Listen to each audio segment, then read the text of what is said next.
the outside looking in, but based off of the two games that will happen tonight, this one included, they could potentially end up with a tiebreaker for one of the last spots. So lots of stuff could still happen, and there are a ton of different playoff tiebreaker scenarios. We could have multiple different three-way ties based off of how this goes, because I worked through this earlier today. So lots of potential end of the season craziness going on. You don't want to miss it. And we are in the champ select officially now. Bands started with the Caitlyn band away, which is of course Dr. Poggers MD's main AD carry. Very comfortable on that. He has popped off on that champion. And the Morgana taken away from CS Gap probably would have been the jungle Morgana from Yomimasu. But I'm sure Gerg7 also would have been happy to play that as a support. I don't think that was a Cornstar champion for Morgana mid, but they could have definitely flexed that support for Gerg as well. So that's a smart ban. Shen and Seraphine now taken away. So that is Seraphine again being super strong still in the meta. I don't know if that's a Cornstar champion. I don't know if that's his style, but Gerg would be more than happy to play that in the support role. And Nautilus and Yumi branding out the bans as it is the first pick Rumble coming in. Everybody watching MSI has seen how popular this pick has become in the jungle, and I definitely would just expect that to be going to Yomimasu.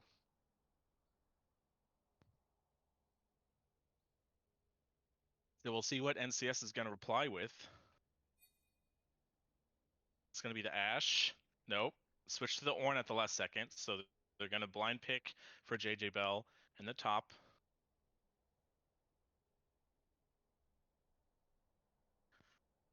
You get the long range engage with the Call of the Forge God. It's a pretty can lane pretty well against most things. Of course, it's a tank, but it also has a lot more damage than people think. And the Ashley Hubbard is now locked in, so more engaged, but this time coming out of the AD carry with the Ashe ult. Low mobility, but it's a pretty safe champion in lane overall. Can kite really well with the slows, and offers a lot of utility for the team. So it looks like they're going to be looking for Bear Jr. and Neil the Steel to be more of the carries, with going with the utility AD carry, which the type of caliber player that Bear and Neil are, that makes sense. And the instant Tristana Braum is the reply from CS Gap. So protection there on the Braum, and the Tristana, which has been a pretty regular AD carry pick for a while now, is going to be going to Piper Isisist.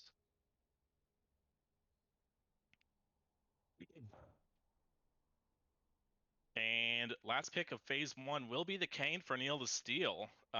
His most known champion, not banned as it often is, and he's going to pick it up here because it surely would have been banned second phase if that's what he wanted to play. So he's going to be very happy to be piloting that one. We're going to continue on to the second phase bans. Viego is the first one taken away, which is interesting. I'm not sure who. I don't know if Cornstar plays Viego mid. I'm sure he could, or if they were going to like flex the Rumble out of the jungle and take it jungle. They were worried about one of those options, so they're going to take that away. Brand taken away from Biscuit Hat being his one of his main support champions. So just taking away some comfort.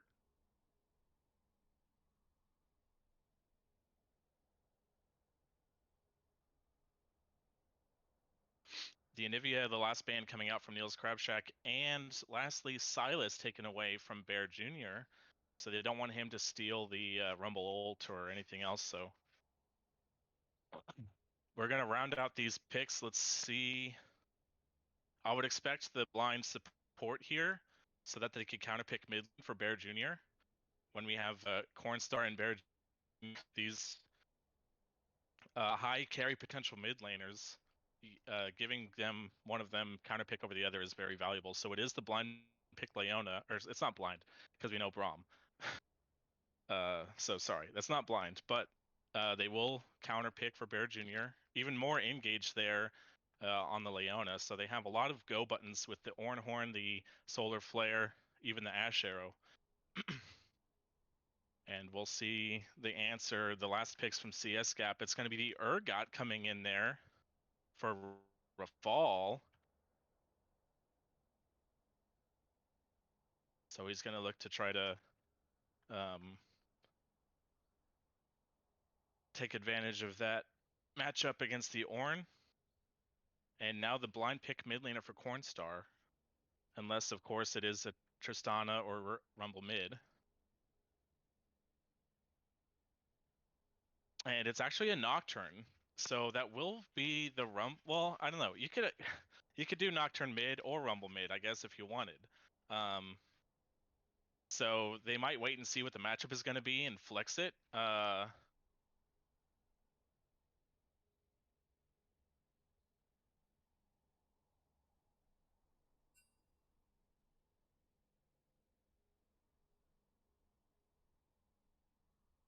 Still last second here coming in, and it is going to be the Yasuo taken from Bear Jr., one of his main champions for sure. Cornstar, though, no stranger to that champion, as that is also his main. So he's saying, I know this is your main champion. I'm going to show you how to do it. Flexing a little bit here, going into the mid lane for Bear Jr.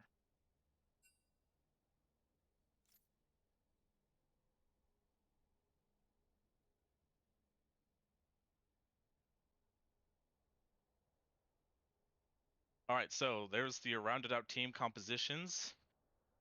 You have from Neil's Crab Shack, you have lots of different ways to start a fight with Solar Flare, Call of the Forge God, Ash Ultimate, and potentially paired with the Yasuo. Of course, the only knockup that he could pair with it would be the Ornhorn, or if Kayn goes red, he'll get the knockup on his W.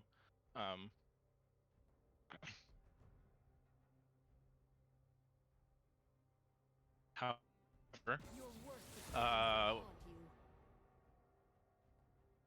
you see with the Braum on the other side, being able to deny the Call of the Forge God with the Braum shield is going to do a lot. It could also block the Ashe ult. So Gurk 7 going to be put kind of in the spotlight here on the Braum to see how well he does with denying those engages. And lacking a little bit of magic damage as well is Neil's Crab Shack, because their only magic damage is Leona and Ornn, who are not, you know, AP stacking mages or anything like that. So armor stacking for the side of CS Gap will be something they could take advantage of, although they don't really have a pure tank outside of the Braum, who's just gonna stack 4 different armor items. Depending on how tanky Urgot wants to be, he'll definitely build at least 1 armor item, but he also wants to deal damage. On the other side, you have another go button with the Nocturne, but there's not really anybody that can join him on the dive other than a long-range equalizer from the Rumble. Or a Tristana, I guess, if they're close enough and they see an angle to rocket jump to burst somebody down and then get a reset and rocket jump back away or something. So Nocturne does have to be sure he's not a little bit careful when he uses the paranoia.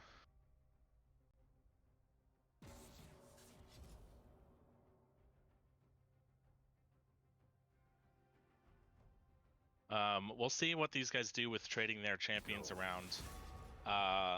Because it is actually Yomimasu who was hovering the Urgot and Rafal on the Rumble.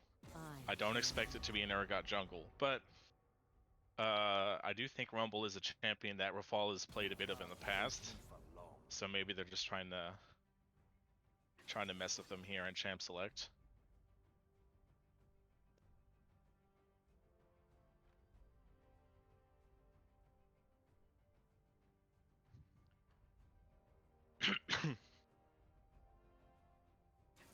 As we get through the last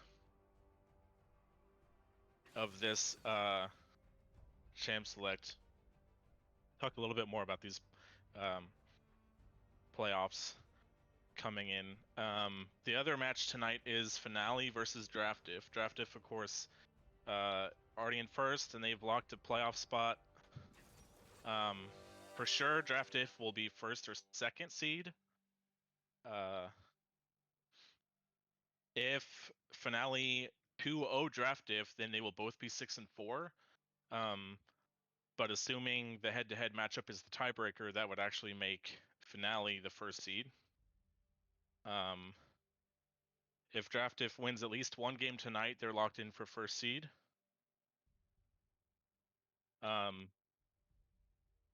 If Finale goes 0-2, that would leave them at 4 and 6, and they would have to have at least one tiebreaker with AOT, who is also 4 and 6, because they split their games earlier. This game, Neil's Crab Shack is 3 and 5 currently, so if they win one game,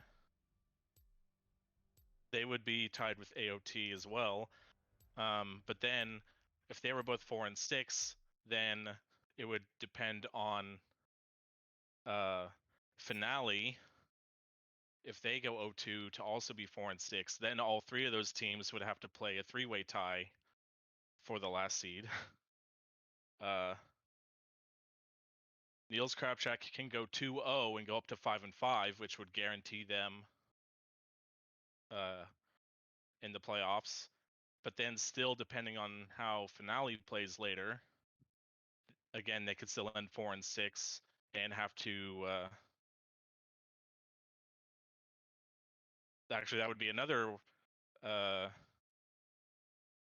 4 and 6 three-way tie, only this time it would be CS gap instead of Neil's Crab Shack. Or both of these matches today could end in a 1-1, and then you would have three teams tied at 5 and 5. So they would have to play a three-way tie, but this time it would be for second, third, and fourth seed rather than for the last playoff spot, because they would have already locked. So regardless, I'm sure there's going to be at least one tiebreaker game, possibly multiple, that still needs to be played after both of these matches.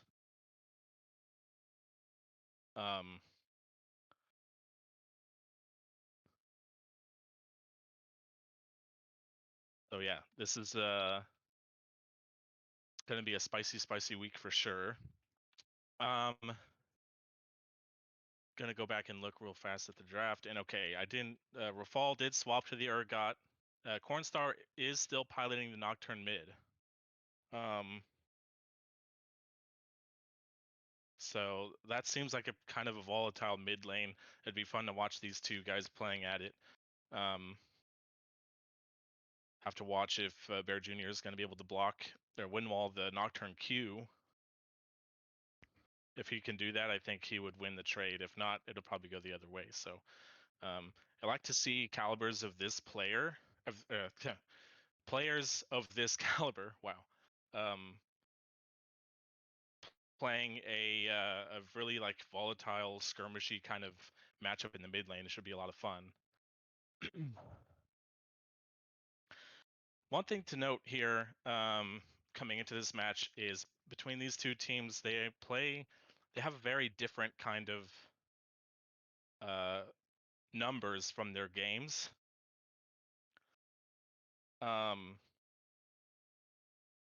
Neil's Crab Shack has the longest average game time in the upper division at 37 minutes, and CS Gap has the lowest average game time in the upper division at 29 minutes. In fact, they're the only first and second division that has less than a 30-minute game time. So seeing a fast team and the slowest team against each other is going to be interesting. If they just like meet in the middle or what. Also, CS gap are some of these stats are a little bit hard because all the teams didn't have all 8 of their previous games in the stat sheet uploaded yet. But based off of what I could tell, CS gap have the second highest KDA overall in the first division. I'm still in loading screen, Kevin. I'll let you know when I'm there. CS Gap have the second lowest death total behind only Draft Diff. They also have the lowest kills in all of the first division as a team. So their games are fast, but also not very bloody compared to everybody else. Not a lot of kills. Going the other way, Neil's Crab Shack are the second team in kills in the upper division behind Draft Diff. And they also have more deaths than any other team. So we have a fast team that's not very bloody and a team that has longer games that is very bloody up against each other here. So it's going to be interesting to see. One of these is probably going to have to break and play the other team's style, and it's going to be fun to see how that goes. I'm now at 10.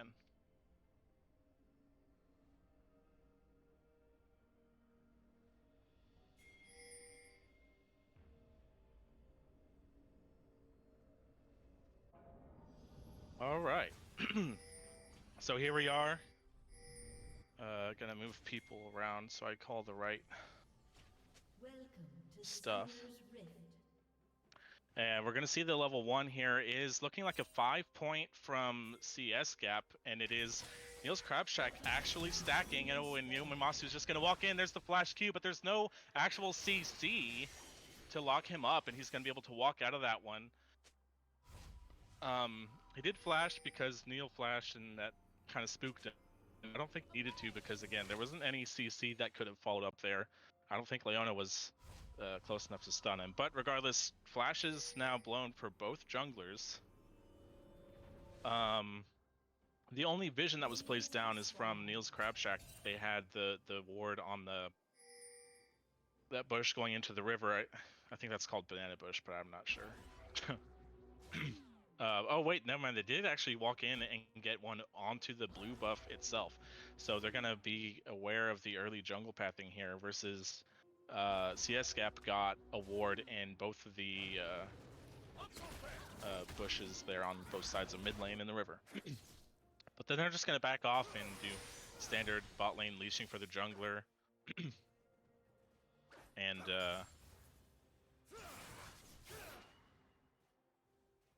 yeah, gonna see a lot of interesting that I don't know what Yasuo normally does, but he started E instead of Q, so I don't know if that's normal or if that's like a matchup thing. But he's dashing all over the place and doing a lot of work. Corn's already down to half health on the level 1, so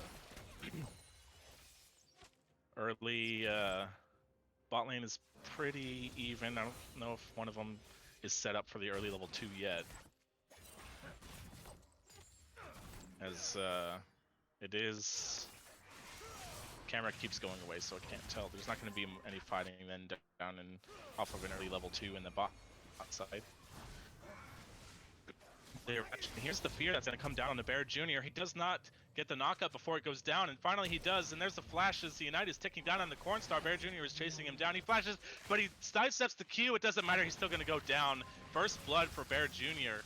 And we're going to continue the action right on the end of the top side. There is the Disdain flipping JJ Bell backwards. And the, I don't know what it's called when Urgot is in his W, but there's a lot of damage to JJ Bell, and he has the wave pushing in too, so JJ Bell definitely in the back foot. But if he picks up these turrets under the turret, picks up these minions under the turret, he should be ahead a couple CS. Bot side, Oh, he gets the knock up, and Rafal is still in turret range, so he takes a lot of damage, and now he's going to flip this back around with the Disdain. He does a lot of percent health damage with the shotgun knees, and he's not going to flash, but he's extremely low, as both of them are pretty low health and low mana. Actually still pretty much even in CS, but it is going to be Rafal that is going to push him under the turret and get the recall. Bot side, Neil the Steel on the Scuttle in the bot river was the first one. Yomimasu is on the top side looking around. And here's the gank. Neil the Steel through the wall. Zenith Blade is going to follow through, and Gurg7 is going to flash away, ticking down to the Ignite. Still almost goes down thanks to the continued autos from Dr. Poggers. That was also the heal burned from Piper to make sure that Gurg could walk out of that one. So a really good gank there from Neil. Just putting pressure out faster than Yomimasu at this point on the Rumble, who is seen in the top side stealing away the Raptors as the retribution for the gank. So he will have that little camp advantage. But I'd like to see a returned gank down here now that we know they are down summoners. Meanwhile, on the top side, JJ Bell, this time he is going to flash, and it's followed from Rafal, and the last auto is going to do it. And Rafal is going to pick himself up a nice kill on the top side. The early cloth armor, not quite enough to prevent JJ Bell from that one. We'll see if he's going to TP. Actually, his wave is really shoved, so there's no way he would TP into that one. He's going to walk back to lane. Both top laners are going to have their teleport for whenever this first dragon spawns. So I'd like to see what these teams do if there's going to be a big explosive fight with the teleports coming in.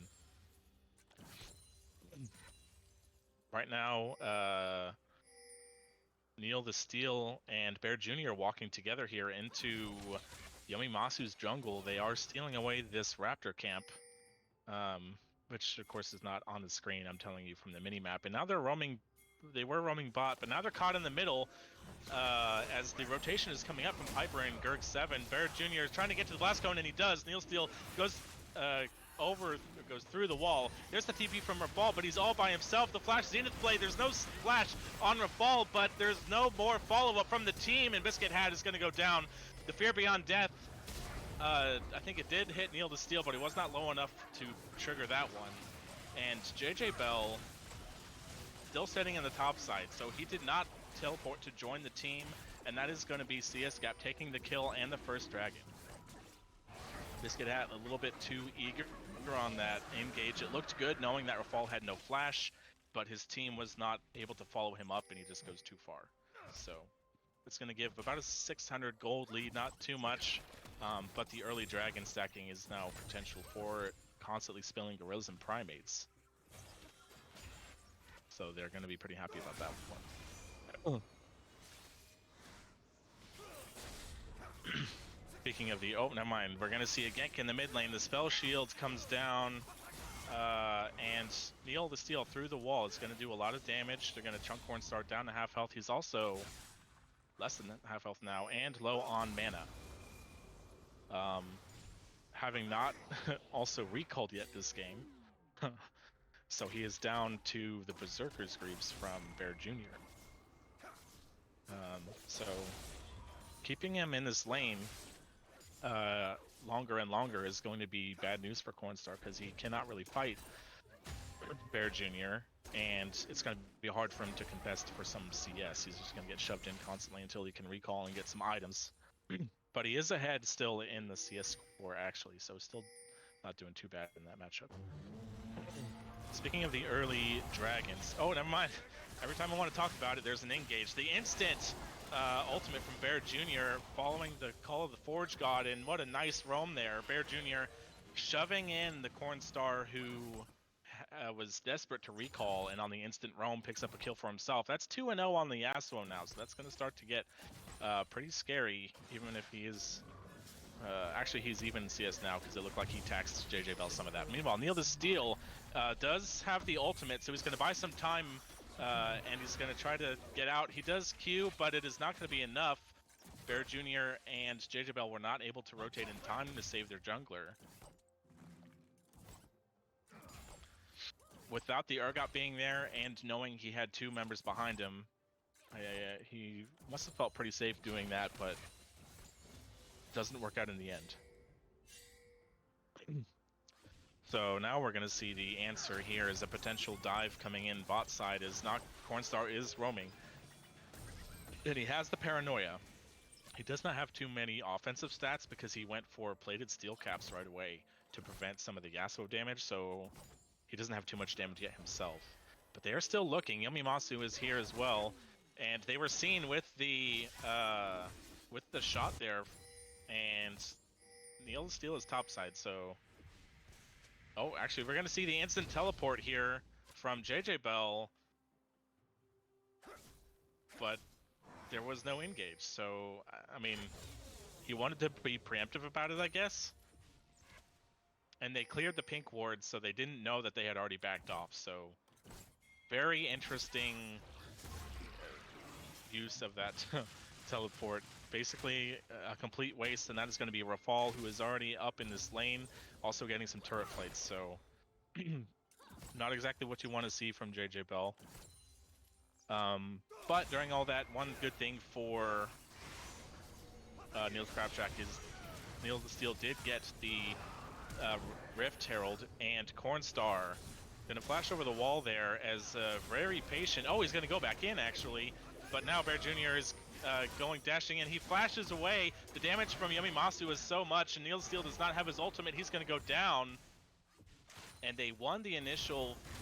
They got the flash out of Cornstar, but then they were kind of baited to go back in, and the rumble damage was more than they expected it to be, I guess, at that point. So 2 kills for none there in the mid lane, and now more skirmishing in the top side. JJ Bell is going to be taken really low. He finally... Oh, it's so close. Even with the minion damage almost killing Rafal, he does get the Fear Beyond Death pullback and gets that kill, but it was super close with the Call of the Forge card god. Meanwhile, here is... Oh, Yamimasu getting ulted, but Biscuit Hat not able to land the Zenith Blade. Because at close range, the Ashe stun from the ultimate is not very long duration. So he's able to walk away before the Zenith Blade can hit. So the Ashe ult down, another cooldown there, not getting anything out of it, following JJ Bell's teleport. So not the cleanest right now in the early game from Neil's Crabshack, as they are down 3,000 gold, 6-2 in kills, and down the dragon. Here's Bear Jr. though on the roam, and there's the flash solar flare, which is only going to slow Gurk 7, but Yamimasu is here. What a nice counter gank, and there's the equalizer. It's destroying Biscuit Hat, and he cannot do nothing to get out of it, and they're going to follow up. Gurk 7 lives as well. That's a double kill from Yamimasu, and this is now becoming a disastrous early game. On the top side, JJ Bell does not have Call of the Forge God after that last kill, and he goes down as well. A killing spree for Cornstar. It is now almost a 5,000 gold here, not even at 12 minutes into the game, and they're going to take the second dragon as well. So suddenly, constantly spinning, Gorillas and Primates have a massive lead, and looking very, very bad here for Neil's Crabshack. I don't see you. I don't know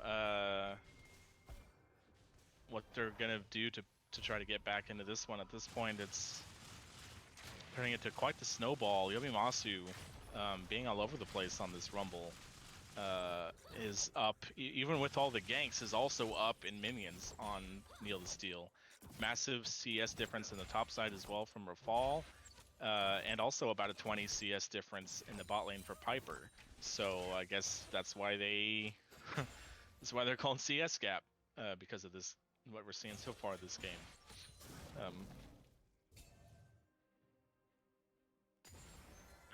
I don't know, but it is still Neil the Steel with the Rift Herald. Could still use it for the next minute and a half to get some turret plates somewhere and get a little bit of gold back into their pockets, but still 5,000 at this point in the game is scary. And you have really good scaling on the Rumble and the Tristana on top of it.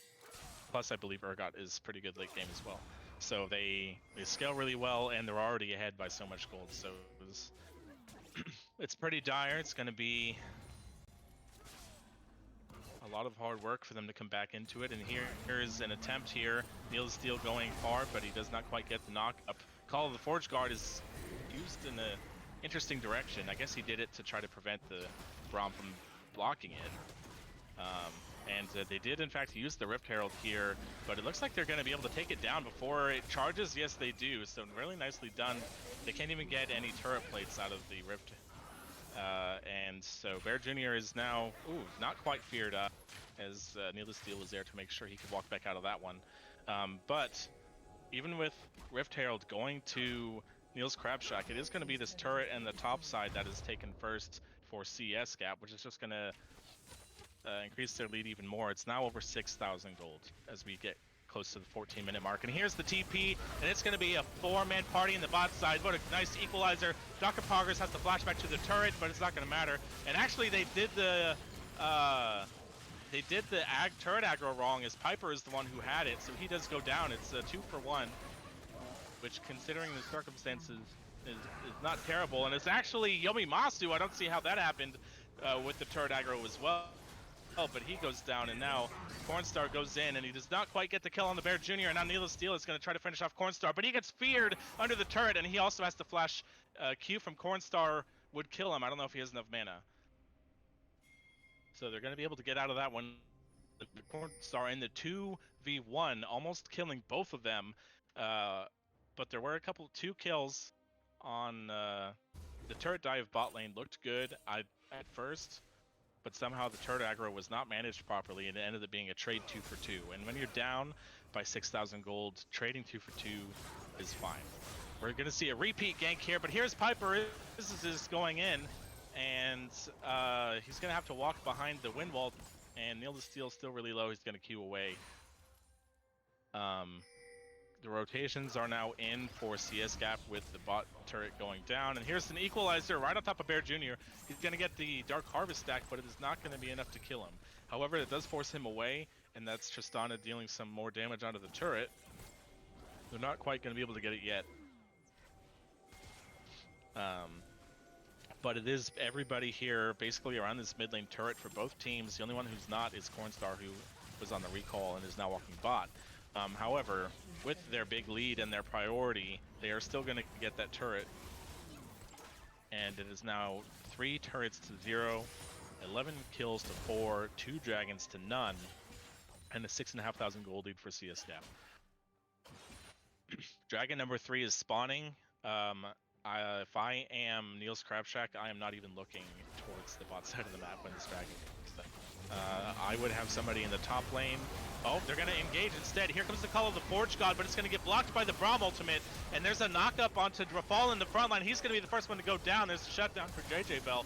And now Yomimasu is here, and he's going to get pushed away, and Cornstar goes in, but he's all by himself. Finally, the equalizer comes off a cooldown, and JJ Bell's just standing on top of it, but he's is going to be able to walk away without dying. So a nice engage found there from Neil's Crab Shack is going to be a 2-for-0.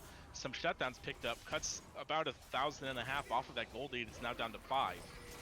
So I guess I'm going to eat my words there, as they're also going to turn that onto the dragon. So they found the engage they wanted.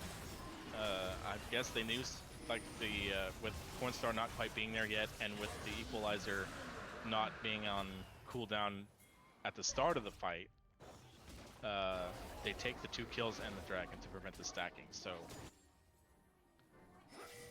a nice little turn there. 5,000 gold at this point is still a pretty big deficit, and Bear Jr. is kind of engaged on here.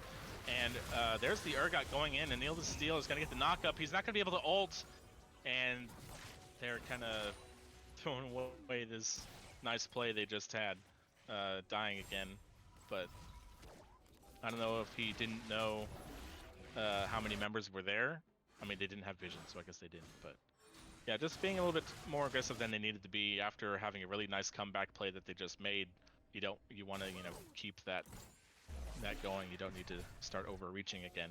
And that is going to be the second Rift Herald of the game,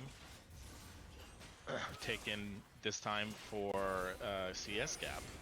Of course, turret plates are long gone, but we can see them potentially use this on one of the inner turrets. So we'll see what they decide to do with that.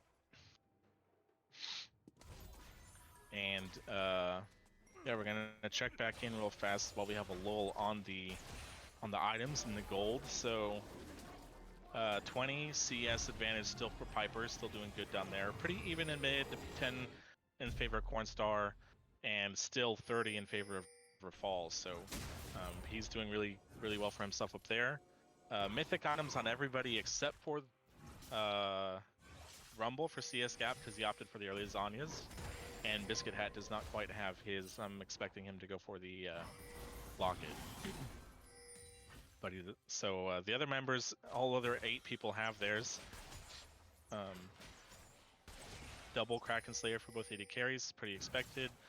And it is the new bruisery build on the Nocturne with a Stride Breaker, and he actually has a lot of armor as well, going for the Plated Steel Caps and an early Bramble, knowing the other team is basically all physical damage. So here comes the call of the Forge Guard coming in, and very nicely done from Gurk7 to block that one, but the knockup from Neela Steel is their ultimate there from Bear Jr. to follow that up. He's going to be a double kill for Neela Steel. He's going to keep this one going. No Quadra though, maybe the Quadra can still come in. Fear Beyond Death does not land from the Urgot. There's the triple because they donated it over to Neil Steel in the last kill. They really wanted to give it to Neil, and he does with the Gore Drinker. So there you go, Neil. You can post it. Very nicely done. Even with Braum blocking the call of the Forge God, Neil Steel getting the knockup with his W, and Bear Jr. instantly following it up and demolishing Piper Isis's and continuing the fight to clean it up. I believe that was a 5 for 1 it ended up being, or 4 for 1. I already forgot how many people died. But they also picked up their first turret of the game. So now this gold lead that was just a little over 5,000 is only about 3.5. So it was 6.5 at about 15. So in 5 minutes they've cut it down tremendously, and at this point I would say they're on. It's pretty even at this point. I mean, it's still a gold lead, but seeing the way that NCS have played down gold and cutting it back makes me think that it can go either way the rest of this game. Despite the pretty much only physical damage comp, they're still doing a lot of work with it. So as we are past the 20-minute mark now, and no objective or no dragon anyway for at least a few minutes. And there is actually control on the mid lane. They're shoving that up, and they instantly channel the Rift Herald, so they get the wave pushed in. It's going to get the charge. It's not going to kill the turret, and they cannot do anything more with it. So it is going to be, if they turn here, much easier to kill that inner mid turret. But it does stand for now, and they are going to be fighting over this control in the bot river as Dragon is going to be spawning, I believe, in less than a minute. So some damage here coming on the JJ Bell, and now they have turned the control over mid lane right on its head, and now they're marching the other way. They don't have a Rift Herald, but since they have such control, they're still going to be able to stand here and burst it down with the Demolish proc from JJ Bell. However, a lot of damage coming down onto the Equalizer, so health bars are low, and here's the engage. Call of the Forge God this time hits onto multiple people. JJ Bell goes onto a rampage, and Neil Steel in the front doing a lot of damage. Cornstar onto the back line, but he cannot finish anybody off, and he has to flash away. Here goes Piper Isis jumping in for some resets. Neil Steel still in the front, and he has so much healing. He's at full health. He gets the knockup. He's going on to Piper Isis's. Rumble has killed a couple people throughout this fight on the backside, and Neil is just all by himself, and finally he goes down. That's the shutdown for Cornstar, and it's a 3 for 1 in favor of CS Gap. Oh, and the flash from Piper is gonna get that on the last auto attack after the blast cone was hit. So that is actually the first kill of the game for Piper is having the flash over the wall for it, but it is worth it.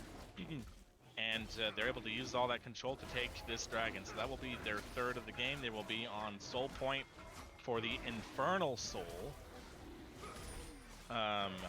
So arguably the best one in the game, depending on how you view it with Ocean Soul. Those are typically the two that are most people think is the best. So that's a good one for CS Gap to be on the on the point for it. And that is going to make the gold lead back to almost 5,000 again. So kind of going back and forth here with NCS bringing it closer, and then another fight to extend it even farther in CS gap again. They are going to look for a little bit of cheese here. They know that there's no vision. And so far, there's nobody close enough to take the bait, and finally they decide they're spending too much time on it.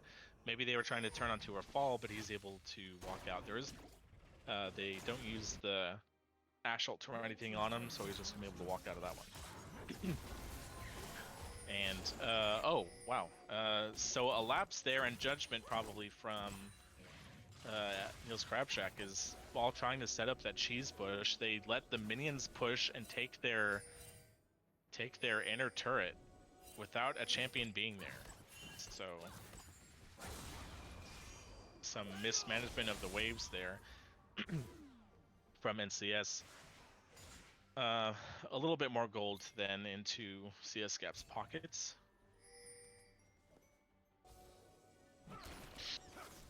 And they're going to be mostly posturing still around this, as Baron is the only major objective up. It is going to be Cornstar kind of split from the team. He's in the bot side, and there was a pretty big wave that was lost to the turret in bot. JJ Bell finally did show up, but the entire wave was pretty much gone by the time he got there. So missing out on some gold there.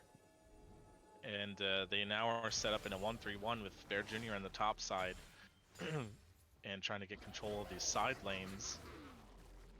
JJ Bell does have teleport if he needs to join the team. However, he's just going to abandon the side lane and already start walking back towards mid, as now everybody is postured around mid except for Bear Jr. and Rafal, who are in the top side.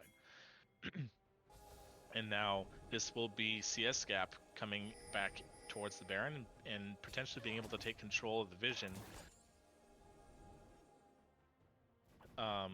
Looks like the Scuttle Crab vision finally died. So NCS does look like one ward in the back of the Baron pit. So they know that they're not in danger of that one.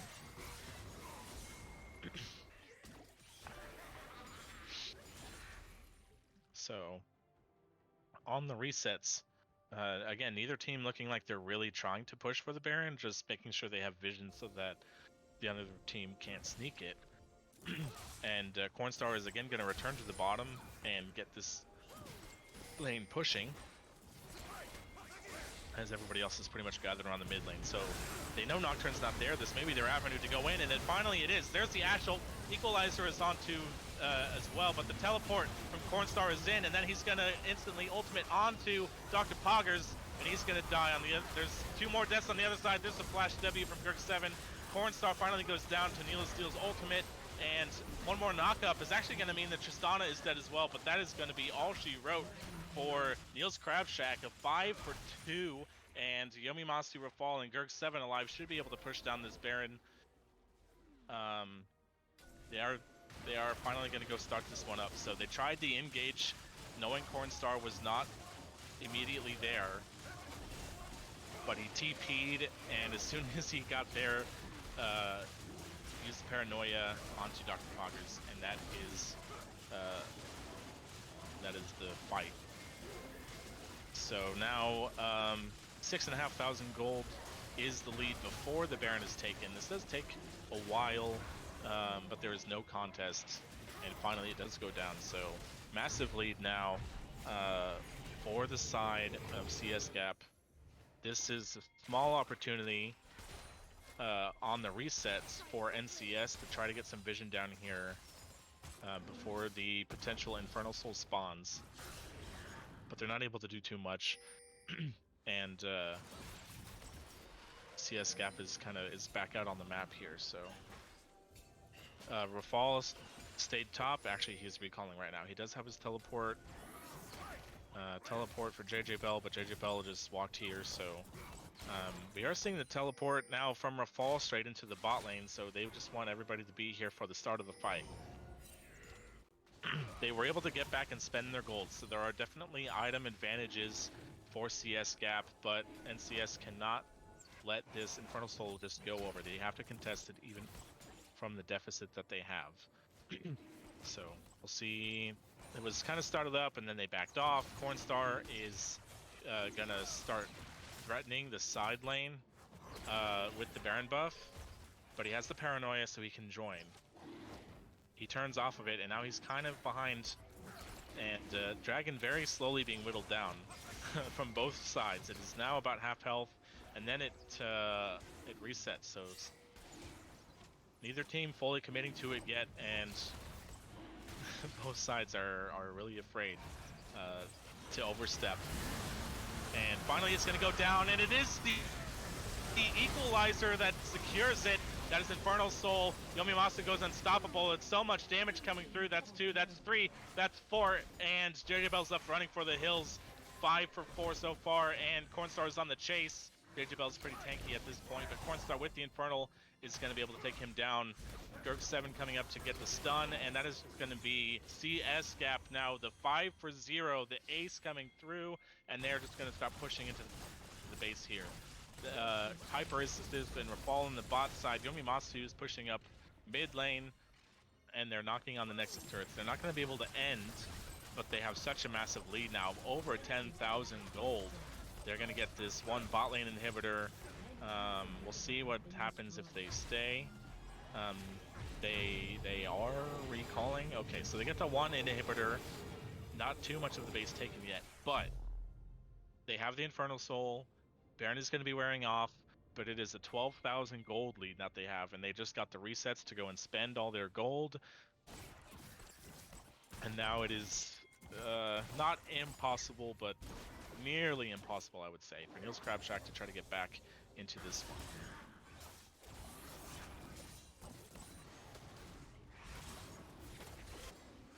I'm not sure if there's going to be much fighting going on over the next few minutes, as there are no objectives to be fought over. So we might just see some farming and NCS trying to pick up whatever gold they can. But if you're CS Gap, you don't have to overreach. You don't have to be too aggressive and throw your lead away. You know how strong you are right now. Just kind of, keep up the pressure so you can control the vision on the map. And you can just wait for the Elder, I think, and just end with that. But we'll just see how they decide to play it, as now they are all up here in the mid lane and in the topside jungle.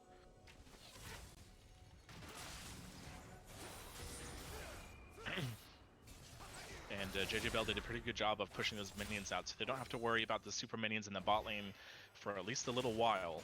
He did buy some time so he can join the team. Neil looking for his wolves. Turns out they're gone, so he's going to go back. Bear Jr. is going to shove up the mid lane so we can get some prio going down. They're giving up a lot of space in the top side. The inner turret, you don't want to defend that one, but they're just willingly giving up this top side turret and inhibitor so that Bear Jr. can pick up some gold somewhere. He's not going to be able to race this one, obviously, but he is on the mid lane inhibitor turret. They're going to try to stop some backs, and they were stopped with the Call of the Forge gone. However, now they're just going to try to turn the fight, and Biscuit Hat is already dead. It's now a 5 for 3, and Bear Jr. cannot keep pushing. He is channeling the recall. Cornstar goes in, but Neil gets the ultimate before he dies. This could be big.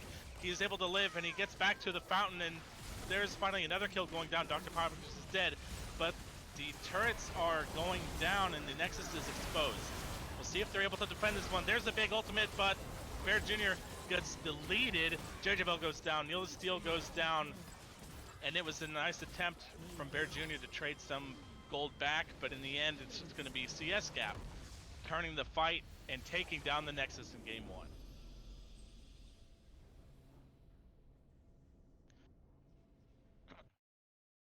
Pretty impressive performance overall. The very early stages looked pretty even, but as they were starting to get towards the end of the lane phase, CS Gap turned it on. Yomimasu was everywhere in the early game. Beautiful counter ganks in the bot lane, nice plays in the top lane. Rafal doing a lot of work in the top lane as well. Big CS advantage. And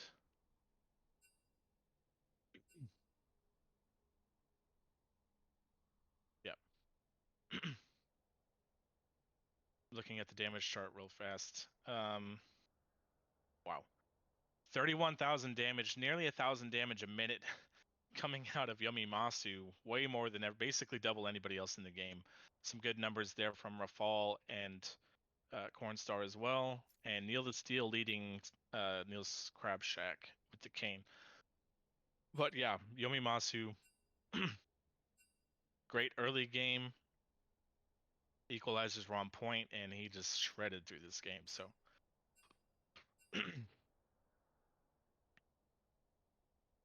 okay, let me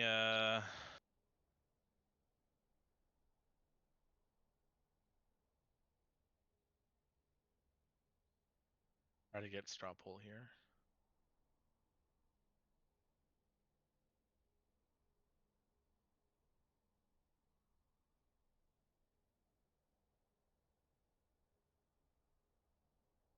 All right, so we've got Fall, Yomimasu,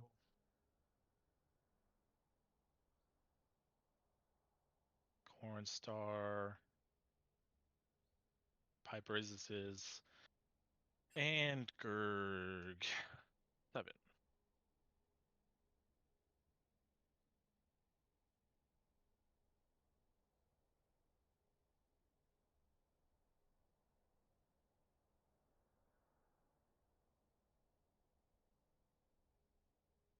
All right.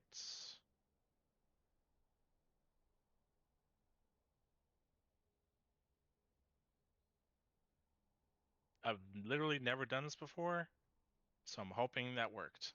I posted it in the Twitch chat.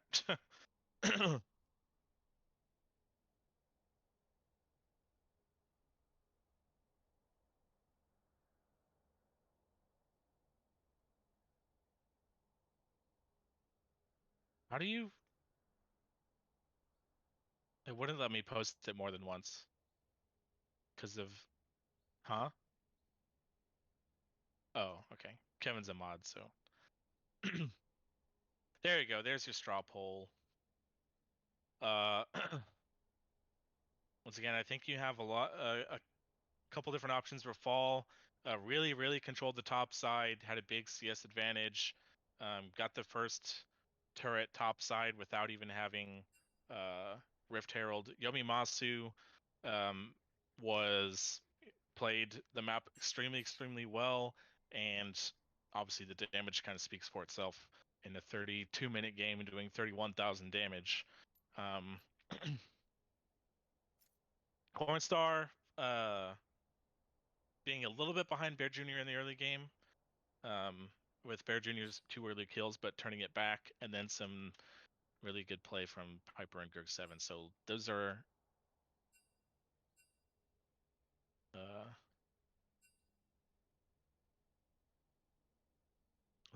your options. And looking at the early results, we have 10 votes, and 7 of those make it 8 out of 11 votes right now for Yomimasu. Myself included, I would agree that I think that is my opinion on who should have got it. But again, Rafal, I think, would be probably a good honorable mention. But at 11 votes, 8 of which going to Yomimasu, I don't think I need to wait on that one. So congrats on Yomimasu with the player of the game for game 1 on the Rumble Jungle.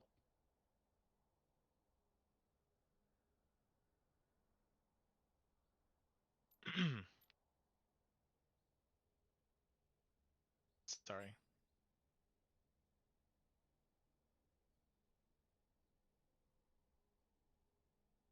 All right. So we're gonna head into game 2 shortly. We'll see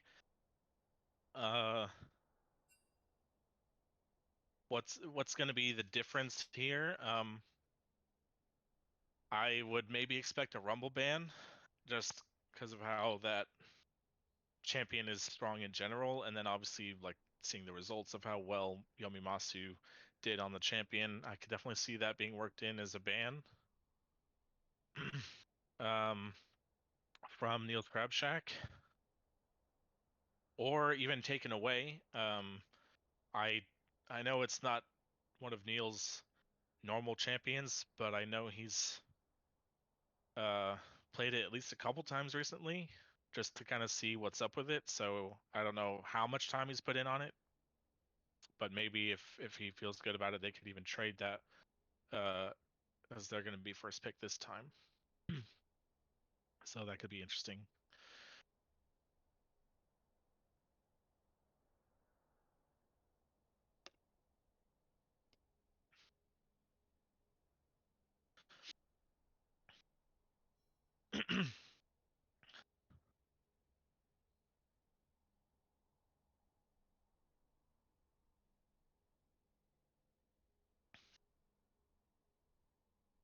Kevin, I don't think that. Oh, never mind. The thing you posted didn't for the draft. It didn't copy it exactly. It's still it's missing the H on the front, yeah. So you can just type it in, but yeah.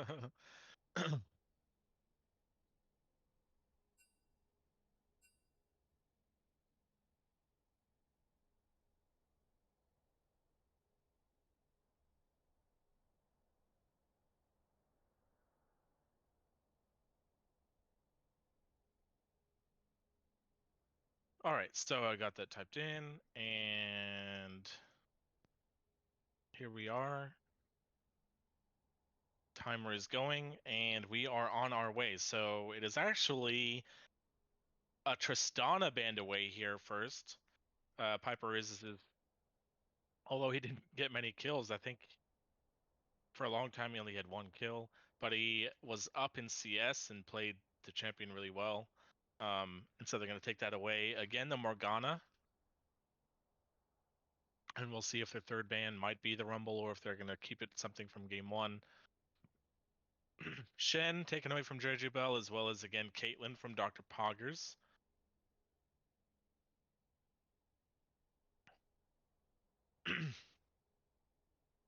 And yep, it is the Rumble ban. So not wanting to go against it and not in the wheelhouse of Neil's champion picks yet, so they're going to take that away. And it's going to be Nautilus banned away from, which is another one of his mains. And oh, we're going to see the Karma coming out, which is very interesting. This is a flex pick. Um, I do not see Bear Jr. playing at mid, but it is possible that JJ Bell could top it. And of course, Biscuit Hat could play it down in the bot lane. So we'll see what they do with it. I have no idea if JJ Bell has played Karma top, but I do know that Karma solo lanes are a thing right now. Not like a super popular thing, but they are a thing. And we're just gonna see Lulu Kog'Maw picked up for CS Gap, so completely different style here from game one already from both sides. Uh, and another Ashe here picked up for Dr. Poggers, so again wanting a little bit more utility. And Aurelia is going to be blind picked here. I know that's going to Bear Jr. So feeling himself here and just going to blind something that he thinks he could carry on, knowing that they would probably save the counter pick for Cornstar anyway. So they're going to take it now. And last in phase one is going to be the Udyr picked up for Yomimasu. So here comes some jungle bans, I'm sure, coming towards Neil to steal. Sejuani, his first one taken away. Probably his second main jungler after the Kayn.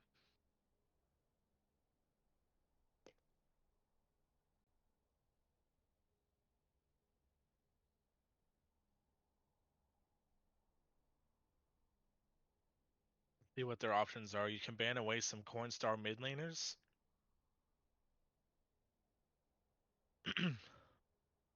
And going down to the wire, and it is Viego banned away again. So they, like they did game one, I guess this is a pretty expected ban against Cornstar playing it mid.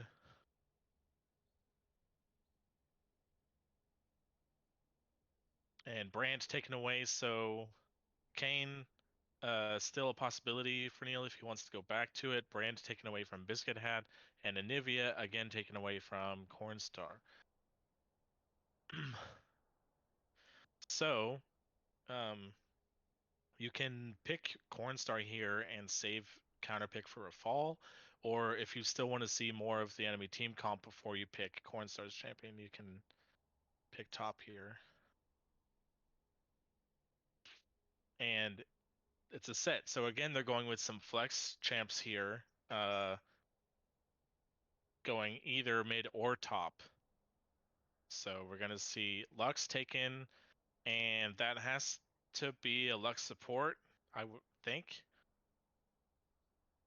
And that means it is going to be the Karma top I expect from JJ Bell. So going for even more supportive style here on the putting the eggs in the Barra Jr. basket. We're going to give him a utility AD carry, and we're going to give him a solo lane Karma to shield up the Aurelia. And it is going to be Kane taken last there for Neil's Crab Shack. Who he did play some of those fights pretty well in the last game. Of course, he had the Quadra, which was really nice, and so that plus it being his main champ, they're just going to take that one. And the Kale taken last pick. Wow, very interesting. So you have two extremely hyper scaling late game carries in the Kog'Maw and the Kale, and you have one Lulu to try to buff both of them. Maybe it's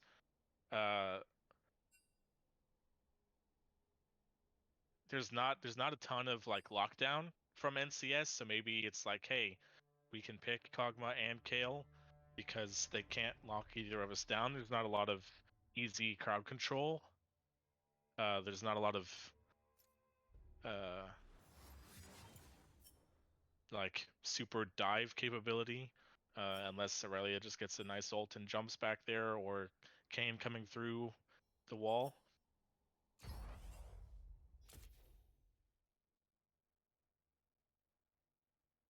Oh.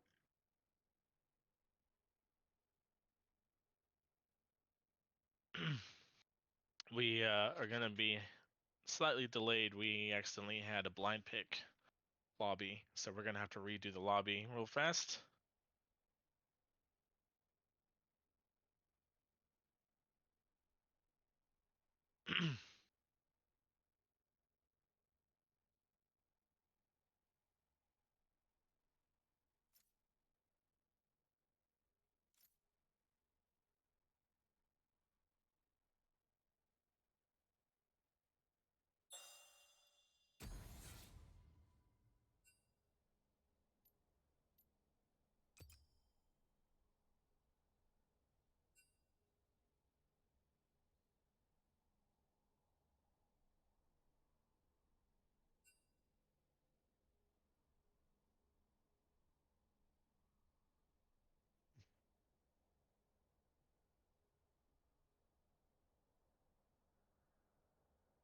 All right. Anyway, back to the draft. So, yes, they're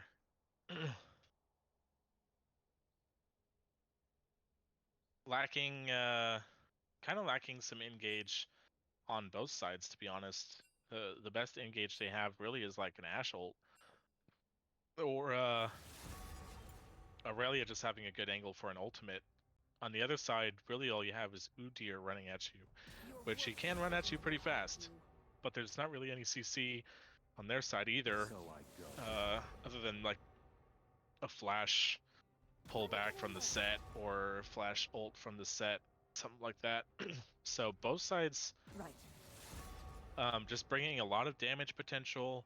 They have a Karma and a Lulu to try to protect all this damage, all these damage dealers that they have. But neither side All right. having I'm going. a super great front to back kind of. We're just gonna stand behind two massive tanks and fight. So gonna be very potential for very explosive fights. Lots of skirmishing, I think, going all around. Um,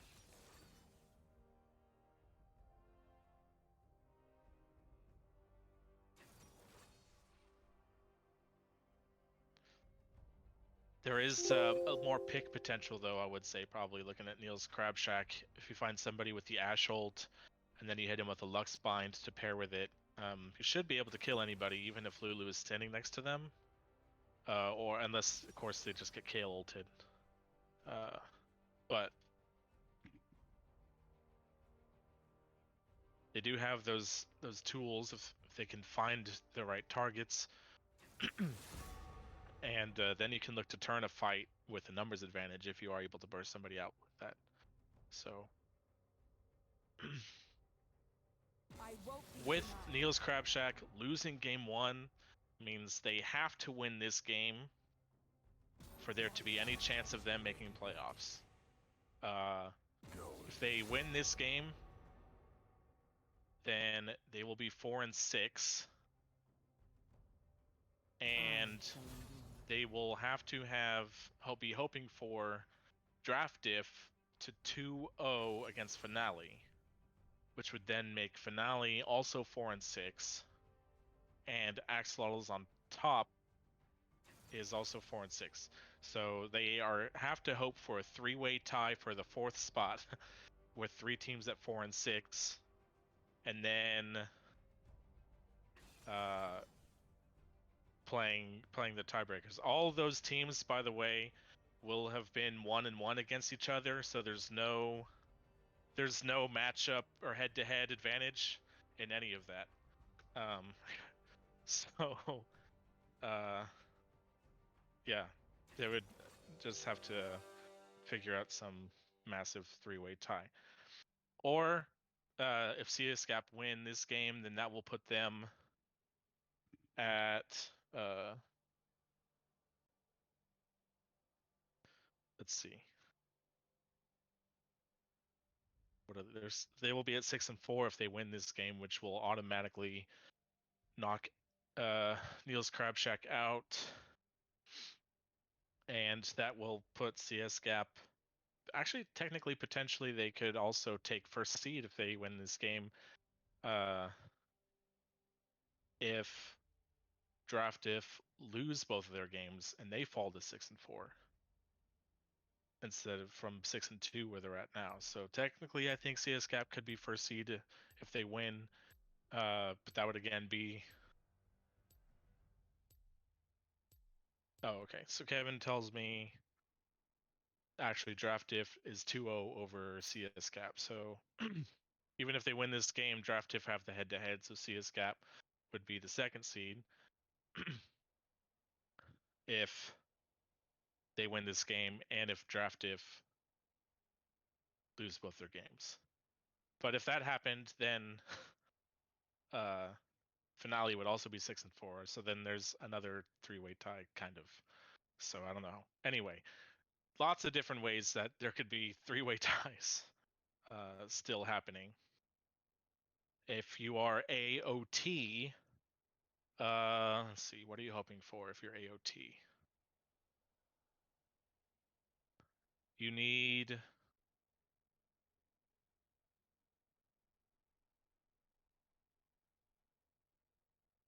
If you're AOT, I think either of them could win this game and you still have a chance. But you really want Finale to go 0-2 if you're AOT, because then they will also be 4-6. If NCS wins this game, they'll be 4-6. If they lose this game, they'll be 3-7. So this game doesn't this game will not knock AOT out no matter who wins. So they really just care about Finale losing both their games. Which, by the way, I think that match was supposed to start. I think that was supposed to start like 15 minutes ago. So I don't know if that is being streamed somewhere else or if they don't have a streamer. I'm not sure, but at least game one I think should be underway somewhere for Draft Day versus Finale. But back to this game is again Neil's Crab Shack. If they want any chance of making it, they have to win this one. And CS Gap wanting to move up and ensure that they would get at least the number 2 seed if they win. If they lose and go to 5-5, they will still be guaranteed in, but they would have to play tiebreakers for seeding, I think, because there's one other 5-5 team, and of course Finale could be 5-5. So, like I said at the beginning, so many tiebreakers potentially, with the upper division being so close. 5 of the 6 teams being within 1 game of each other coming into the last week. So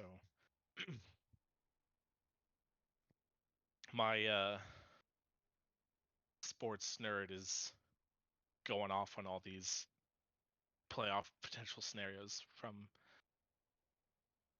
NFL and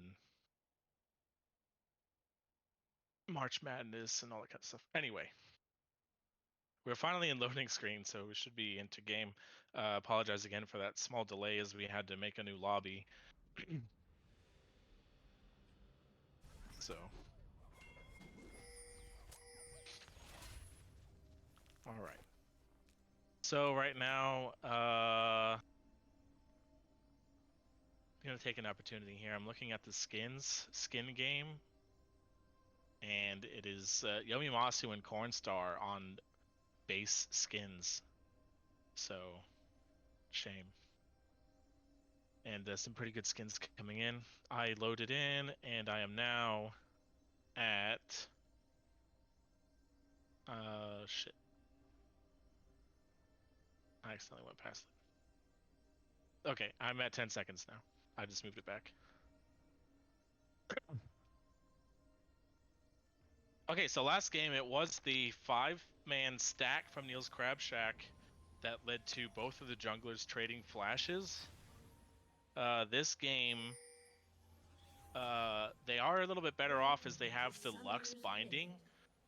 So they have more lockdown potential if they run into somebody.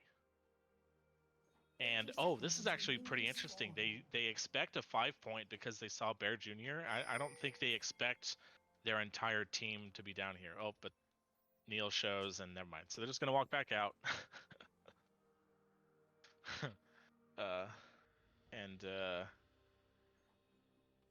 There's gonna be no deep vision then placed from Neil's Crab Shack. And again, we're just gonna see some kind of entry-level wards here in the river from CS Gap. They got one in the banana bush in the top river and in the pixel bush in the bot river. So I did forget to mention on the flex options, it did end up going set mid and kale top. I think they could have done that either way, but it is Cornstar on the set, so we're gonna see Set versus Aurelia in the mid. Again, 2 melee AD champs in the mid lane. Oh wait, never mind. It's JJ Bell that went mid lane, so and he's just gonna get punched down already level 1, so I gotta switch those over in my tab. Alright, so opting for the switch here, I think Bear Jr. just thinking that he can beat up on a Kale early, so he's gonna try to push that advantage and prevent the kill from scaling. And we actually see the level 2 gank and the flash pullback from Cornstar. However, he's not going to be able to finish off the kill, and now he's flashless, and Neil of Steel is going to take that one. And early gold coming for Neil of Steel. And here's the fast level 2 here from Dr. Poggers. The binding, however, is going to miss. Piper is still really low. He's being ignited. He's not going to flash away. He cleanses nothing, and he's going to go down. But now the true damage burst is not quite enough to kill Dr. Poggers, who flashed, but he still got hit by the flash Q. Did not hit on the Gerg7 because he also flashed away. So 2 early kills here for Niels Crabshack, off to a better start than they had last time. And they're gonna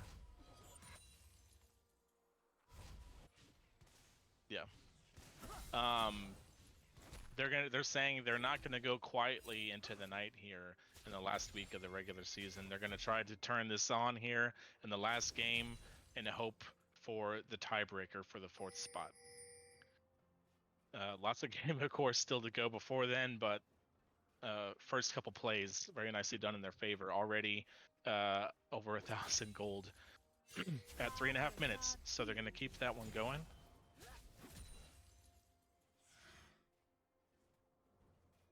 And even with the gank,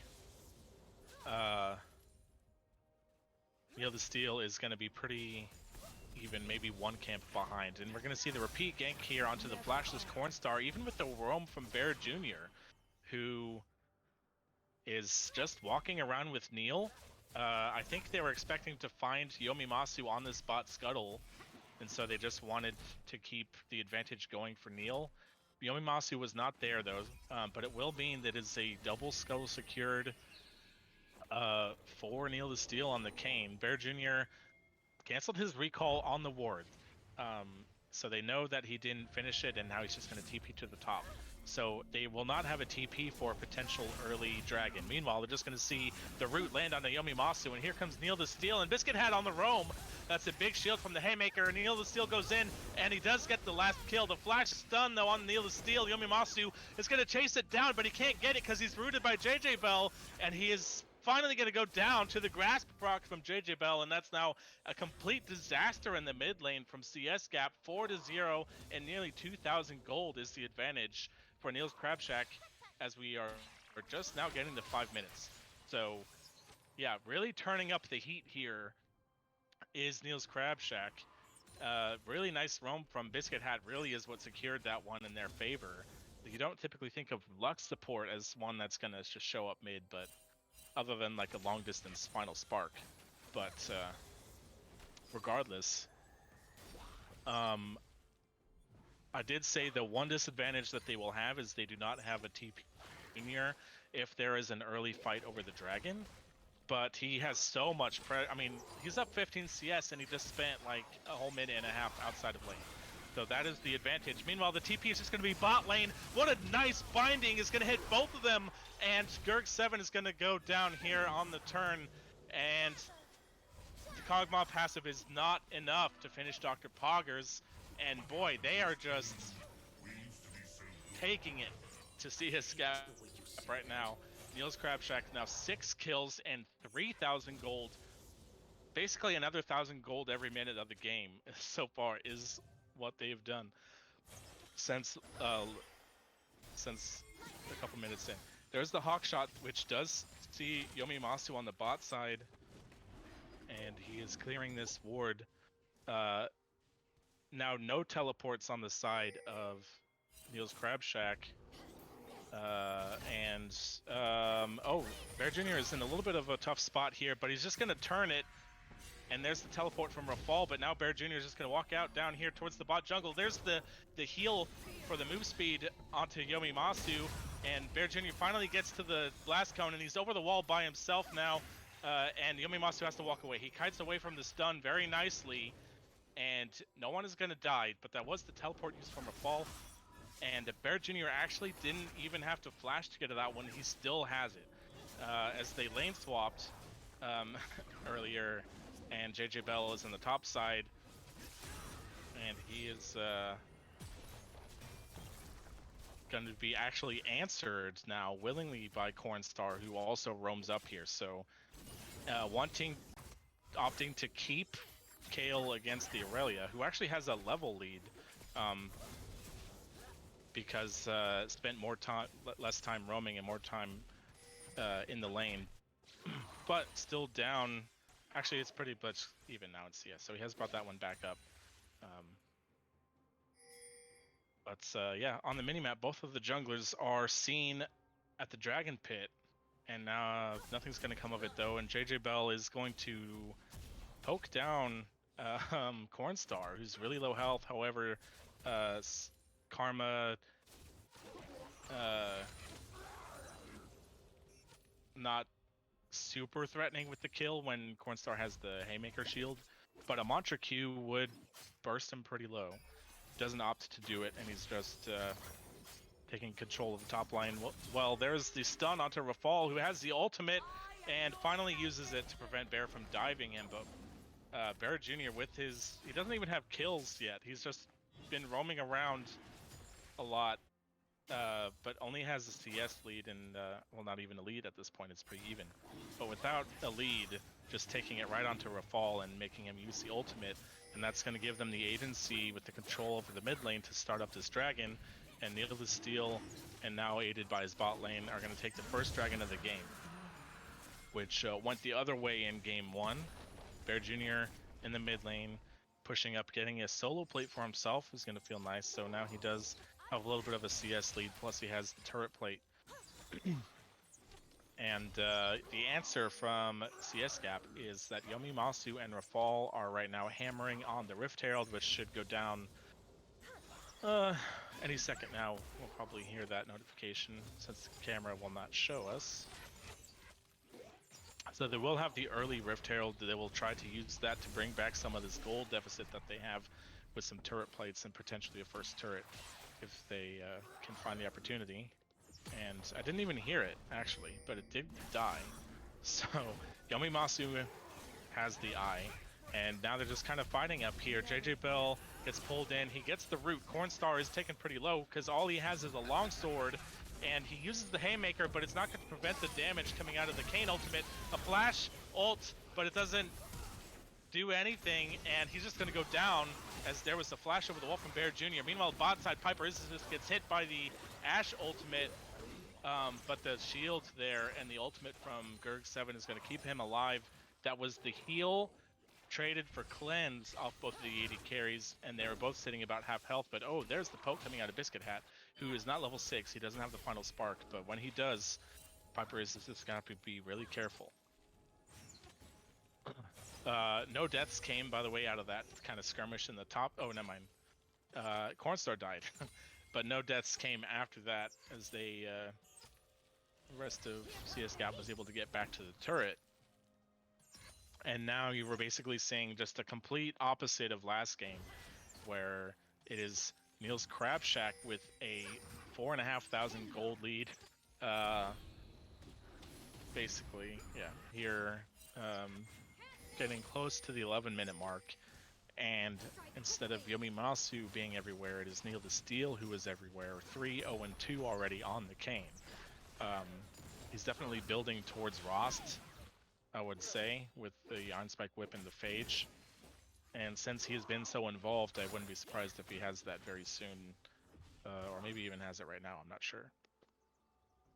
But let me scroll over to it. He does have it. He does have it. So yeah, already has the upgrade, and he's pretty close to the Gore Drinker, I would say, as well. So this Kayn is very, very big.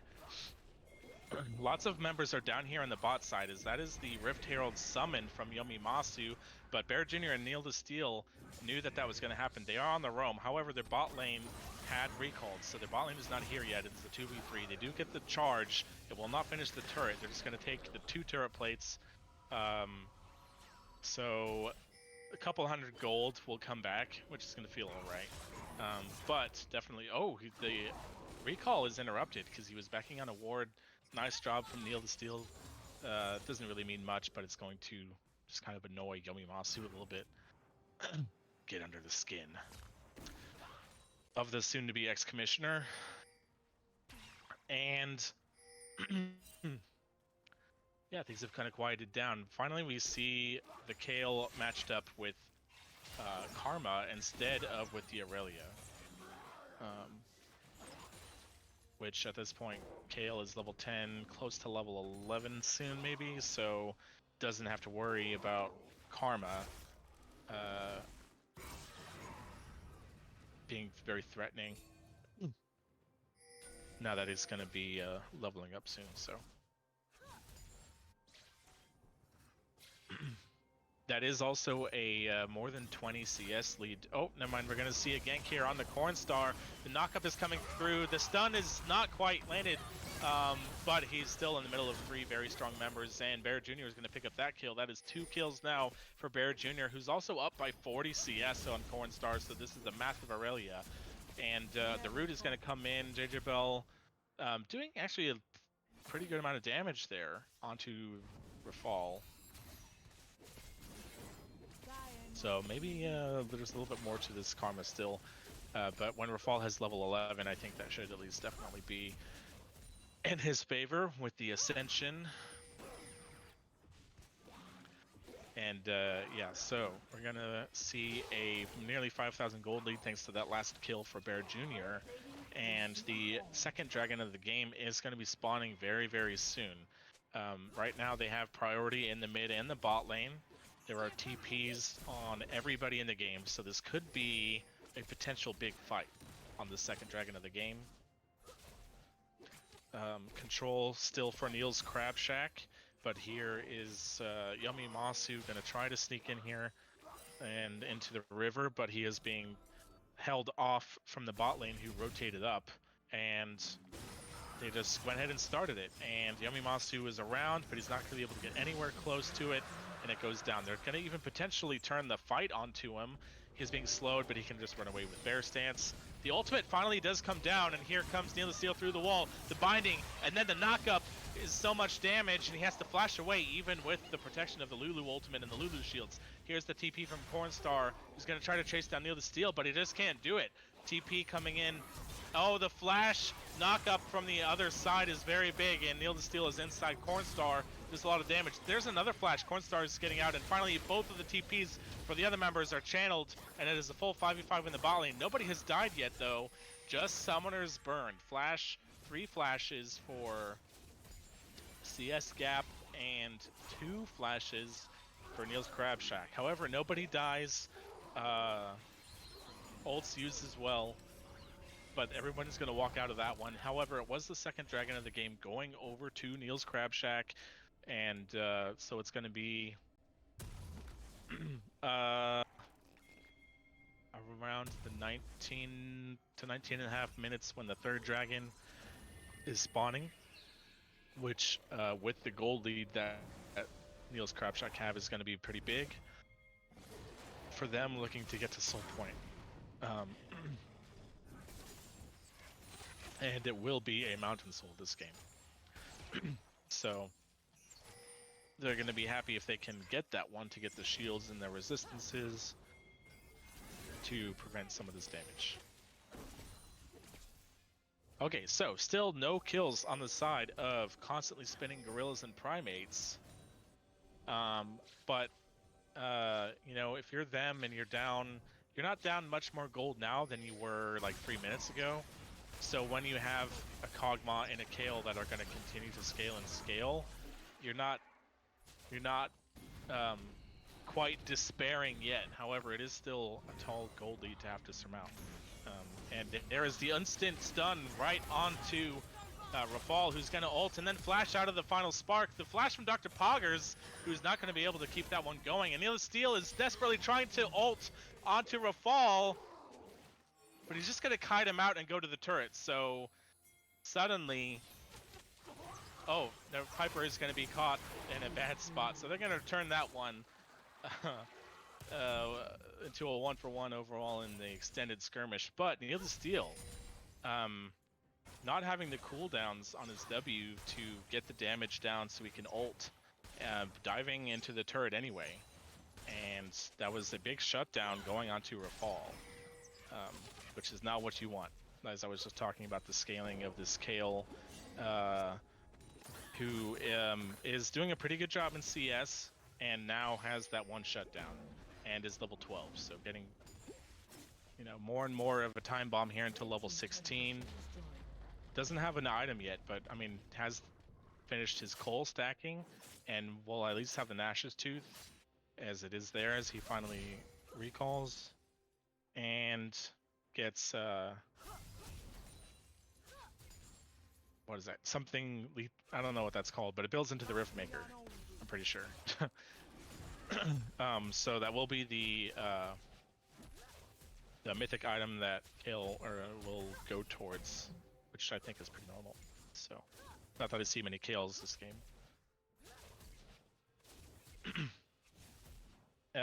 Tracking more mythic items. Only one on the side of CS Gap. It is the Turbo Chem Tank taken for Yummy Masu. On the other side, everybody except for Biscuit Hat for Niels Crabtrack has theirs. So definitely still have the item advantage. The Moonstone for JJ Bell, and personally with the kind of the nerfs to it, I like the Shurelias on Karma,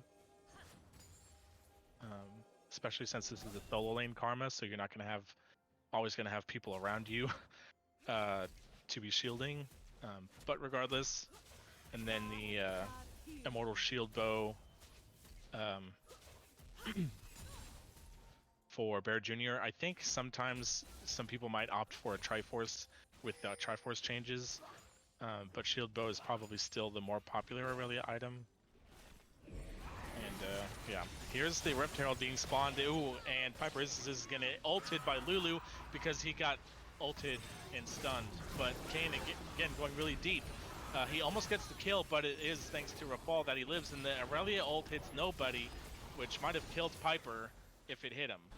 Final Spark also goes wide, so a lot used to kill Piper, who lives, but it is going to be the ultimate from Lulu and the ultimate from Kale. So they have the cooldowns, and they are just onto the dragon, knowing that they don't have the tools to fight. So this will be the third dragon of the game, and Soul Point for Niels Crabtrack. Again, the gold lead has not really grown since what it was already at like 12 minutes. So doing a good job of keeping the status quo since then, other than losing the dragons, is the main thing that has happened. So you don't want the Mountain Soul to go over, but otherwise they've done a good job of stopping the bleeding from the early game, and are now in not a super terrible position, but still overall pretty bad, as there is the Turbo Chem Tank right on the JJ Bell, and now ooh, the TP is going to come in from Bear Jr., and he's going to stun Yomimasu, very nicely done, who gets the flash out of him right away, and now Rafal is here on Neil the Steel, and the TP from Cornstar behind, so a lot used for, again, no deaths, but TPs from both sides, the flash from JJ Bell and from Yomimasu. So if one team wants to try to take a really early Baron, that could potentially affect it, but I don't think. Actually, as I say that, Bear Jr. is on the Baron. And Niels Crabtrack are gonna just have to pull off of this one because it's too early for them to do it. It looks like they were just trying to bait them in, but the Ash ult goes wide. There's the flash ultimate from Bear Jr., which again hits nobody. And so they wanted, I think, to just pull them to a fight, but they were not able to get what they wanted. And now a flash from Biscuit Hat as he gets to get away from the damage from Rafal. Final Spark goes through.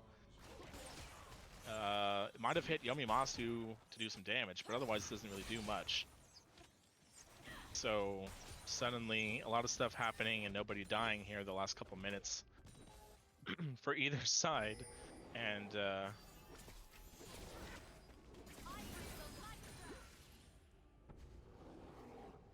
people are just going to get a little bit of control to make sure that, a little bit of vision, I mean, to try to make sure that it's not snuck away at some point, but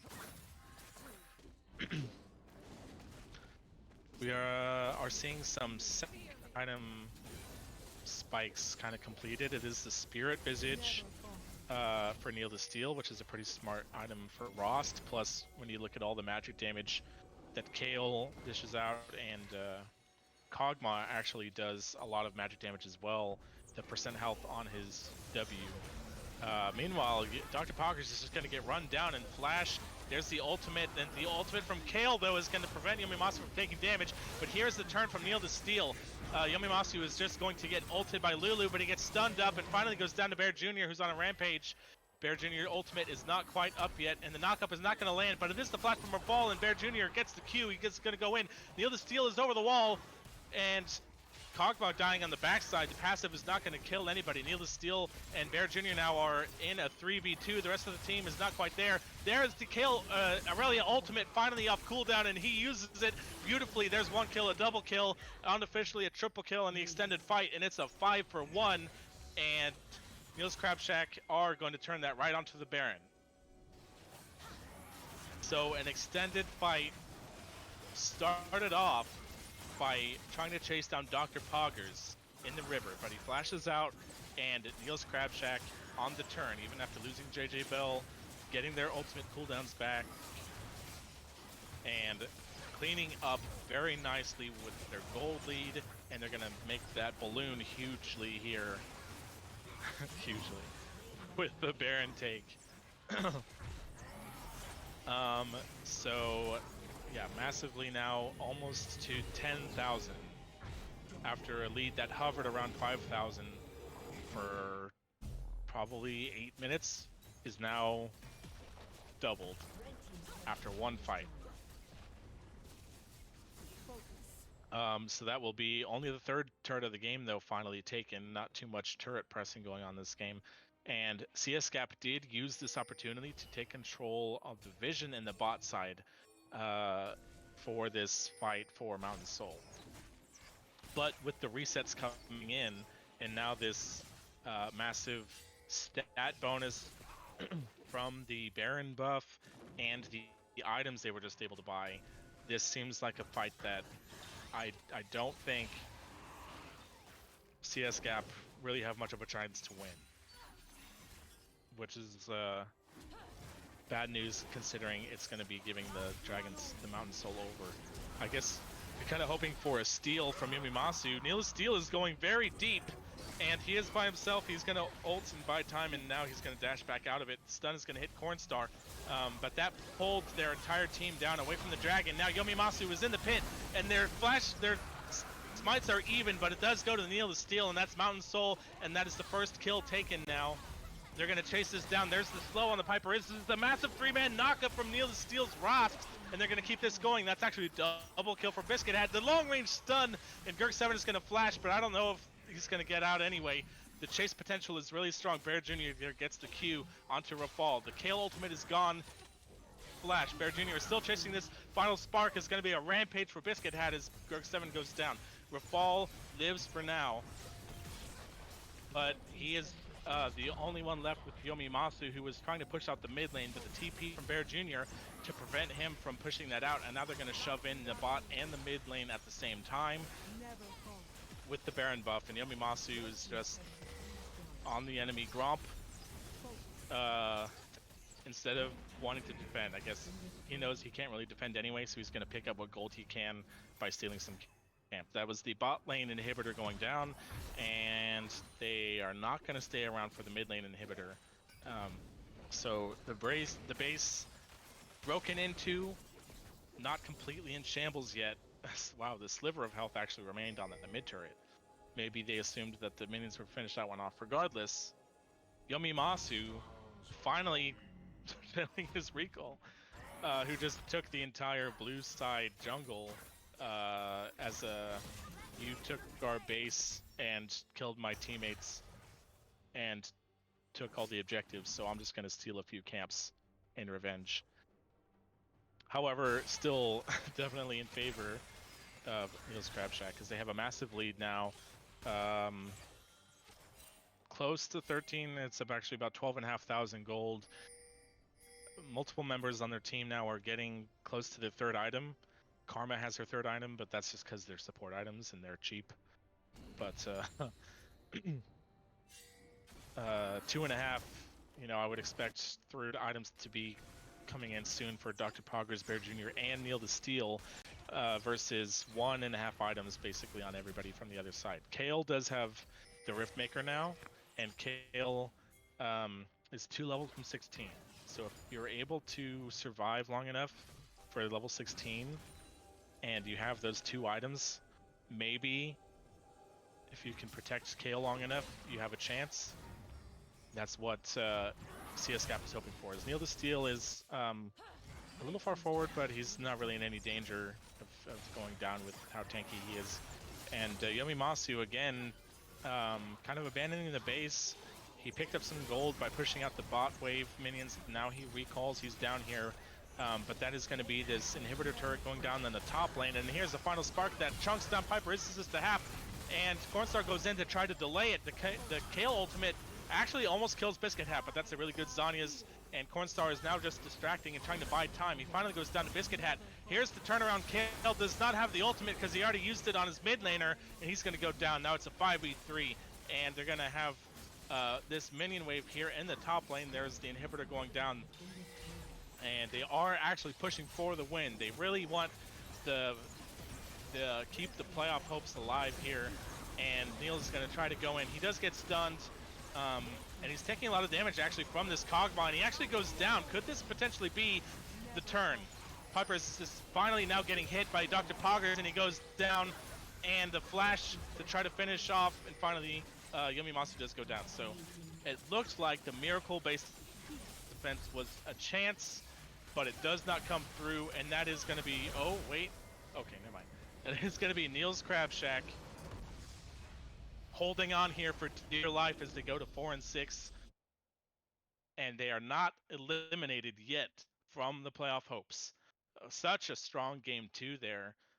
After being beaten down pretty good in game 1, they flipped the script and basically say no you, and then they take it really hard to CS Gap in game 2. CS Gap, however, with the 1 win, does go to 5 and 5, and they are guaranteed at least, I think, at least 3rd seed, or actually, I don't know. Again, there could be a 3-way tie at 5 and 5, and then the seeding could move around. Regardless, they are guaranteed one of the seeds in playoffs, so they can at least feel happy about that. And again, now Neil's Crab Shack with Axolotls on top, both at 4 and 6, and both really hoping for draft diff to 2-0 finale so that they can force the 3-way tiebreaker for one of those 3 to get the last seed. All right, so let's close out this one looking at the damage charts. Wow, and it's actually the Lux from Biscuit Hat that did the most damage in the game. Which I know Lux is a damage support, but I wasn't exactly expecting that.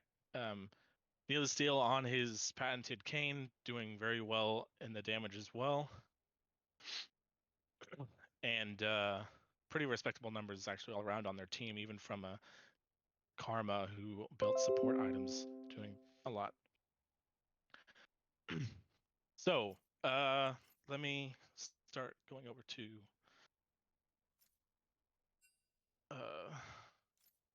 straw poll to make this one up. Let's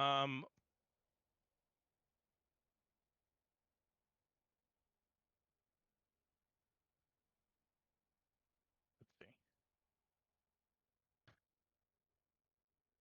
AJ Bell. Oh. Yeah, I forgot. I didn't actually have my Twitch up. Okay, so straw poll is there. Thank you, Kevin. Go ahead and get in there and put your votes down. I think Neil the Steel was huge this game.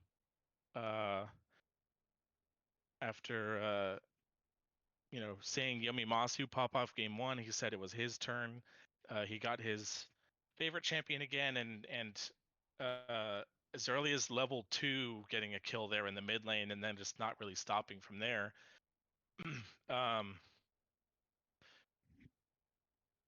Bear Jr. on the Aurelia, also swapping to take advantage of an early matchup against Kale, and like just like leaving lane for big amounts of time to roam around with Kane and still maintain an advantage ended up popping off later on. And of course, um, Lux, with all that damage, lots of really good bindings as well that set up the team as being basically the only CC other than the Ash ult that they had, or the Kane knockup. So I do like that Lux support. I think between Biscuit Hat and Kneel to Steel are kind of my two that I'm leaning. So we'll see. Looking at the votes right now, it's actually JJ Bell in the lead on his Karma top with 4, Biscuit Hat with 3, and Bear and Kneel to Steel both with 2. So since it's close, we'll let that go for a little bit.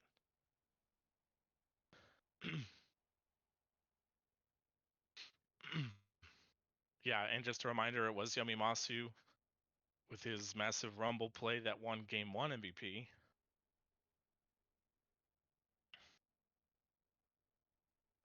Do we know if Draft If and Finale is being streamed? I don't think I've seen anybody post, so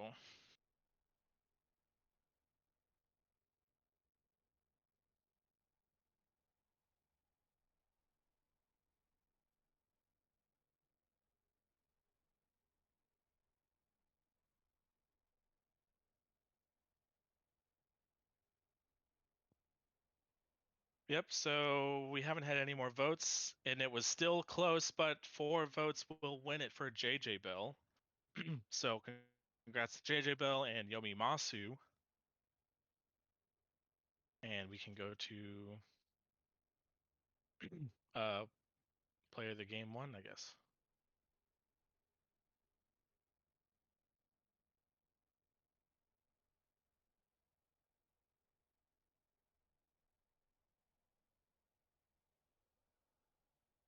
What is going on, Gamma Gamers?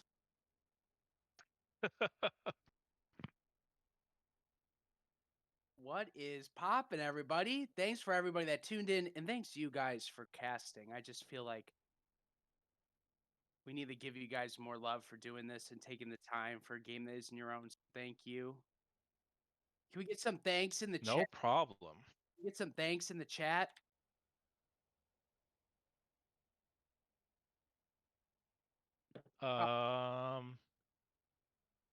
Still waiting on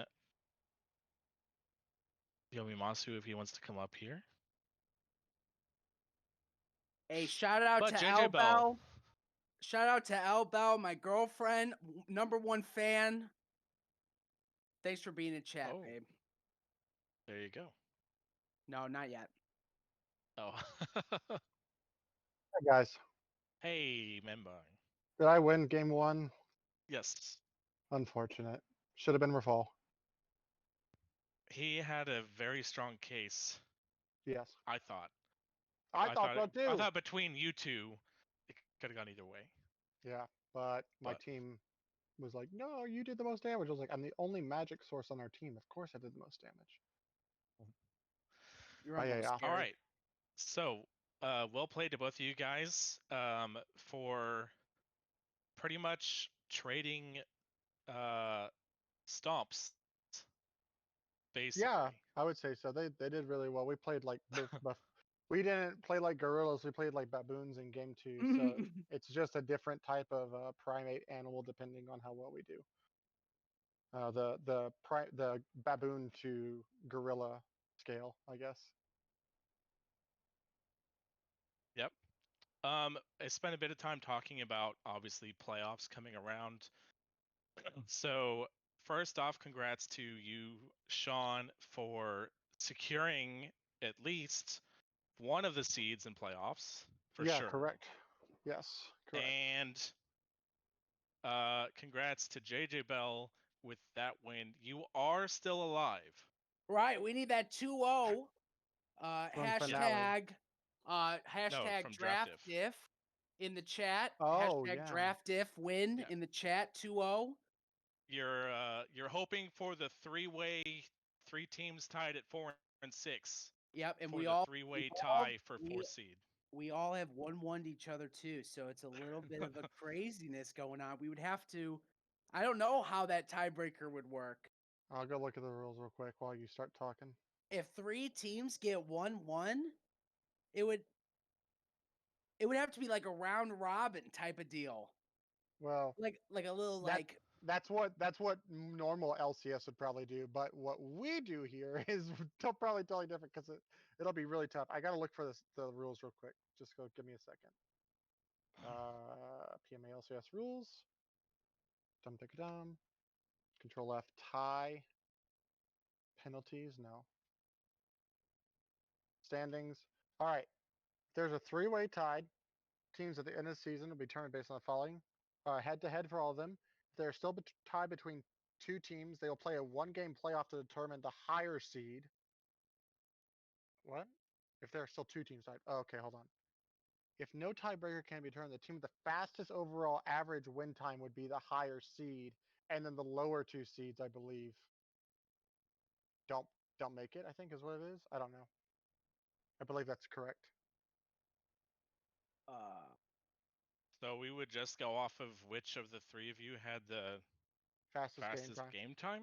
Which I believe it says Well, considering Uh, I already looked up, Niels fastest Krabshack has the longest game time in the entire league. fastest overall average win time would be the higher seed. Oh, win time. Okay, so we'd have to do it just for the wins. Yeah, So we'd which have to this was do the math on it. this is a 30-minute win for them, so that's pretty good. That's the what the rules. rule? That's the rules as they are currently. Yes.